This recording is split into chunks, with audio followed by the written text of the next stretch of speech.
आपके अवचेतन मन की शक्ति। इस सीरीज के आज के वीडियो में बात करेंगे कि सद्भावनापूर्ण मानवीय संबंधों के लिए और क्या जरूरी होता है। मनोविज्ञान के इतिहास में महत्वपूर्ण भूमिका निभाने वाले सिगमंड फ्रायड ने कहा था कि यदि व्यक्ति के पास प्रेम न हो तो वो बीमार हो जाता है और धीरे धीरे मर जाता है। प्रेम में दूसरे व्यक्ति में मौजूद दैवीय अंश के लिए समझ, सद्भावना और सम्मान शामिल है। आप जितना ज्यादा प्रेम और सद्भावना प्रवाहित करेंगे उतना ही ज्यादा आपके पास वो लौट कर आएगा। यदि आप किसी के अहम को चकनाचूर करते हैं या उसके स्वाभिमान को ठेस पहुंचाते हैं तो निश्चित ही आप उसकी सद्भावना नहीं पा सकते। ये समझिए कि हर व्यक्ति चाहता है कि उससे प्रेम किया जाए, उसकी प्रशंसा की जाए, उसे दुनिया में महत्वपूर्ण समझा जाए। ये एहसास हमें भी होना चाहिए कि सामने वाला व्यक्ति उसके सच्चे महत्व के बारे में सजग है। वो भी ये महसूस करता है कि सभी लोगों में मौजूद जीवन सिद्धांत की अभिव्यक्ति के कारण ही उसकी गरिमा बनी हुई है। जब आप इसे सचेतन रूप से समझते हैं तो आप सामने वाले को सशक्त करते हैं और तब वो प्रेम तथा सद्भावना को उसी तरह आपको लौटा देता है। कुछ लोग ये सवाल उठा सकते हैं कि जब लोग अच्छे शब्दों का प्रयोग नहीं करते, जब उनके किसी बात को कहने की टोन खराब होती है या जब वो गुस्से में होते हैं तो सामने वाला भी न चाहते हुए भी वैसी प्रतिक्रिया कर देता है। साथियों, इस सीरीज के पिछले वीडियो में भी हमने सद्भावनापूर्ण मानवीय व्यवहार की बात की है और उसमें हमने कहा है भावनात्मक रूप से परिपक्व बनना यानी किसी को भी खुद को विचलित करने की अनुमति न देना। दूसरा व्यक्ति आपको एक ही तरीके से विचलित कर सकता है और वो है कि आपके अंदर वो कोई ऐसा विचार डाल दे। यदि आप गुस्सा भी होते हैं तो आपको 4 अवस्थाओं से गुजरना पड़ता है: विचार, भावना, प्रतिक्रिया और क्रिया। जब आपके अंदर एक गलत विचार आता है, उस विचार के अनुसार आपकी भावना हो जाती है, उस भावना के अनुसार आप प्रतिक्रिया करते हैं और उसके तुरंत बाद एक्शन करते हैं, क्रिया करते हैं। भावनात्मक रूप से परिपक्व होने का मतलब है कि आप स्वाभाविक लेकिन बचकानी प्रवृत्ति से दूर हो जाएं। दूसरों की आलोचना करना बंद करें, नकारात्मक प्रतिक्रिया करना बंद करें। किसी की कही गई बात पर सही प्रतिक्रिया करने की क्षमता ही असल में भावनात्मक रूप से परिपक्व होना कहलाता है। आप ये कर सकते हैं कि आप हमेशा सही प्रतिक्रिया करने का चुनाव करें, नकारात्मक प्रतिक्रिया करने का चुनाव न करें। सामने वाले व्यक्ति के स्तर तक उतरने की आपको बिल्कुल जरूरत नहीं है। जिंदगी में आपका जो लक्ष्य है उसे याद रखें। किसी भी व्यक्ति, स्थान या वस्तु को ये अनुमति बिल्कुल न दें कि आपकी शांति और सेहत के आंतरिक एहसास को आपसे दूर कर सके। आपको लगता होगा कि ये थोड़ा मुश्किल है, लेकिन हर आसान काम पहले मुश्किल होता है और जब आप उसे बार बार करते हैं तो वो आसान हो जाता है। साथियों, भावनात्मक रूप से सशक्त बनना भी आसान है यदि आप ऐसा बनने का चुनाव कर लें। आइए कुछ और सच्ची कहानियों को सुनते हैं, क्योंकि ये सच्ची कहानियां हमें खुद को मजबूत करने के लिए प्रेरित करती हैं।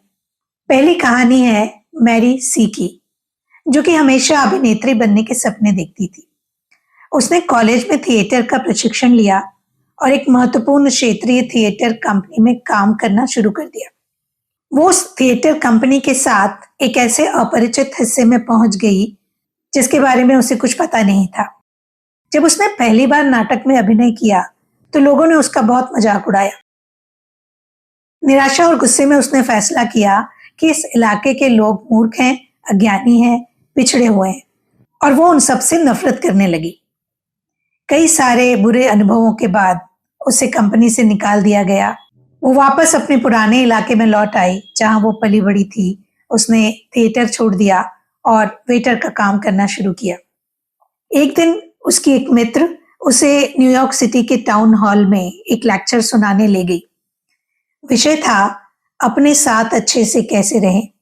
इस लेक्चर ने उसकी जिंदगी बदल दी।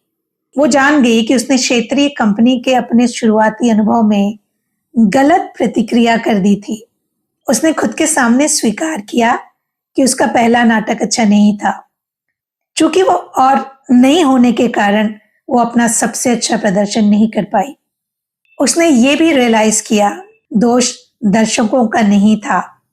उसने उन दर्शकों की प्रतिक्रियाओं को स्वीकार किया क्योंकि अब वो सारी नकारात्मक ऊर्जा को वापस भेज चुकी थी।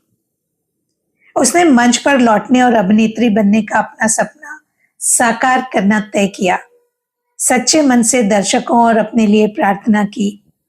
हर रात मंच पर जाने से पहले वो बहुत सारे प्रेम और सद्भावना की कल्पना अपने दर्शकों के लिए करती थी। उसने ये दावा करने की आदत डाली कि ईश्वर की शांति सभी मौजूद लोगों के हृदय में प्रवाहित हो रही है और वो प्रेरित हो चुके हैं। बाद में वो थिएटर में एक बहुत ही सम्माननीय मुकाम पर पहुंची। उसका सिर्फ ये मानना था कि जो सद्भावना और आत्मसम्मान वो दूसरों की ओर संप्रेषित करती है वो वापस आकर उसे बहुतायत में मिल जाता है। ऐसी ही एक कहानी है ब्रूस टी नाम के व्यक्ति की। इस आदमी ने लंदन में डॉक्टर जोसेफ मर्फी के कई सारे भाषण सुने। एक बार जब भाषण खत्म हुआ तो उसने जोसेफ को अपने एक अनुभव के बारे में बताया। उसने बताया कि वो एक स्वैच्छिक संगठन में सदस्य हो गया था जो कि आसपास के इलाके को सुंदर बनाने के लिए काम करते थे। ज्यादातर स्वयंसेवक बगीचे लगाने, खराब इलाकों को साफ करने और खंडहर हो चुकी इमारतों को सुधारने का काम करते थे। लेकिन उन सारे सदस्यों में एक व्यक्ति ऐसा था जो दूसरों के हर प्रस्ताव का विरोध करता था। वो लगातार दूसरों के उद्देश्यों पर हमला करता रहता था। कई बार वो अपनी बदतमीजी से समूह की बैठकों को इतना अप्रिय बना देता था कि इस कारण से कई सदस्य समूह को छोड़ने के बारे में विचार करने लगे थे। जब कुछ सदस्यों ने इस बारे में ब्रूस टी से बात की तो उन्होंने सुझाव दिया क्यों ना ऐसा किया जाए कि उस व्यक्ति को संगठन से बाहर निकाल दें। ब्रूस टी भी उनकी इस योजना में शामिल होने ही वाला था कि तभी उसके मन में विचार आया कि ऐसा करने से तो उस व्यक्ति के अंदर के खराब नजरिए को हम और बढ़ा देंगे। इसके बजाय ब्रूस टी ने कुछ और करने का निर्णय लिया। उसने कल्पना करना शुरू किया कि वो व्यक्ति समूह का खुशनुमा सहयोगी सदस्य बनते जा रहा है। हर मीटिंग के पहले ब्रूस टी ने एक कोने में जाकर ये दोहराना शुरू किया, मैं अपने अंदर सद्भाव और शांति के सिद्धांत के साथ सच्चे सामंजस्य में सोचता हूं, बोलता हूं, काम करता हूं। हमारे संगठन के सदस्य दैवीय विधान में दयालुता और उद्देश्य के साथ काम करते हैं। कोई मतभेद, कोई अप्रियता हमारे बीच में नहीं है। रचनात्मक ज्ञान हम सभी के कार्यों में नेतृत्व, नियंत्रण और मार्गदर्शन दे रहा है। यदि कोई सदस्य हमारी भावना के खिलाफ जा रहा है तो परमपिता परमेश्वर उसे सद्बुद्धि दे रहे हैं और जल्दी ही वो बाकी सदस्यों के साथ प्रेम और सद्भावना प्रेषित करने लगेगा। ये प्रार्थना उसने महीनों तक हर मीटिंग के पहले कई बार दोहराई और इसका असर ये हुआ कि जिस आदमी ने इतनी सारी मुश्किलें पैदा की थी उसने कुछ सप्ताह बाद एक प्रस्ताव रखा। इस प्रस्ताव को उसने इतने अच्छे और सहयोगी ढंग से रखा कि उसे पूरे संगठन की सहमति मिल गई और इस सहमति में उन लोगों की हाँ भी शामिल थी जो पहले उसे बाहर निकालना चाहते थे। तो साथियों, प्रार्थना करने के सही तरीके से आप न केवल खुद का जीवन बदल सकते हैं, अपने परिवार, अपने संगठन और समुदाय के जीवन में भी परिवर्तन ला सकते हैं। ऐसी ही एक और कहानी है एलिस ओ नाम की युवती की। वो जब जोसेफ से मिलने आई तो उसने बताया कि काफी लंबे समय से ऑफिस की एक महिला से उसे नफरत थी। इसका कारण इतना सा था कि वो दूसरी महिला उससे ज्यादा सुंदर थी, हमेशा खुश रहती थी और बहुत समृद्ध भी थी। एलिस को सबसे बड़ा झटका तब लगा जब उस दूसरी युवती की सगाई कंपनी के ही सीईओ से हो गई, जिसे एलिस भी काफी समय से चाहती थी। वो जिस युवती को नापसंद करती थी, वो शादी के एक दिन बाद अपनी बेटी के साथ ऑफिस आई। ये बेटी उसकी पिछली शादी से हुई थी। एलिस को अभी तक ये पता नहीं था कि उस युवती की कोई लड़की भी थी और वो युवती पहले से शादीशुदा भी थी। वो जो उस युवती की लड़की थी, उसे कोई ऐसी समस्या थी जिसके कारण उसके पैरों में स्टील की प्लेट लगी थी। उसके बिना वो ठीक से खड़ी नहीं हो पाती थी।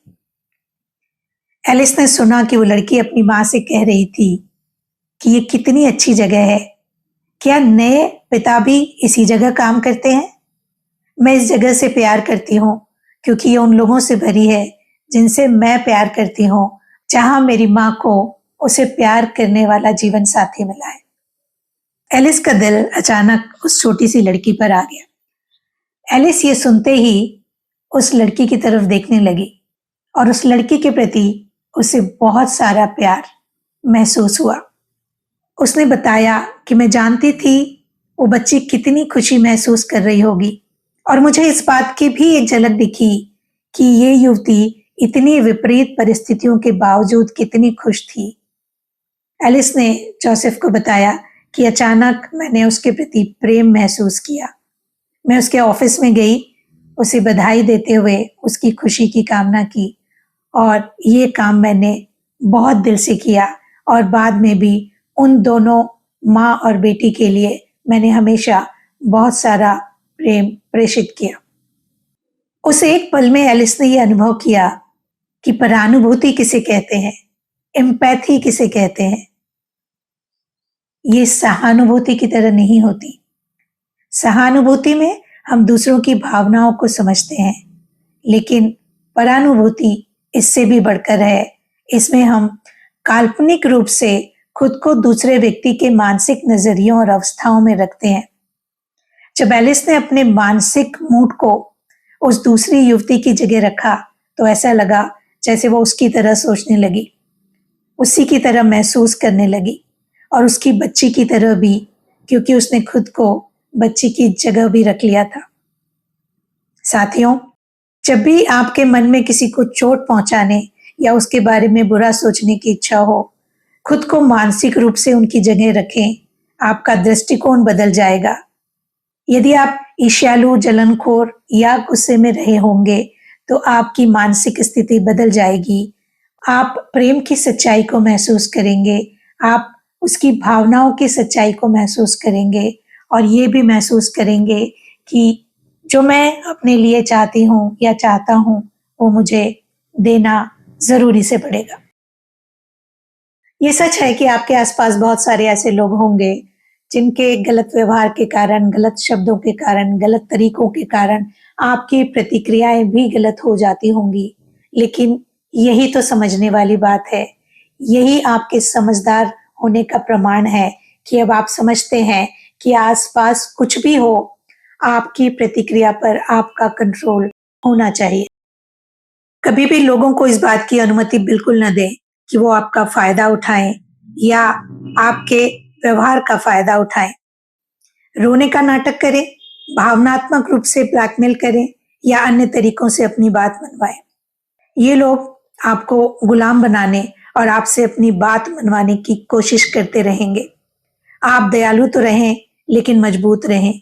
झुकने से बिल्कुल मना कर दें। उनके द्वारा किए जा रहे बुरे व्यवहार में योगदान देने से बिल्कुल मना कर दें। सिर्फ और सिर्फ सही काम करें।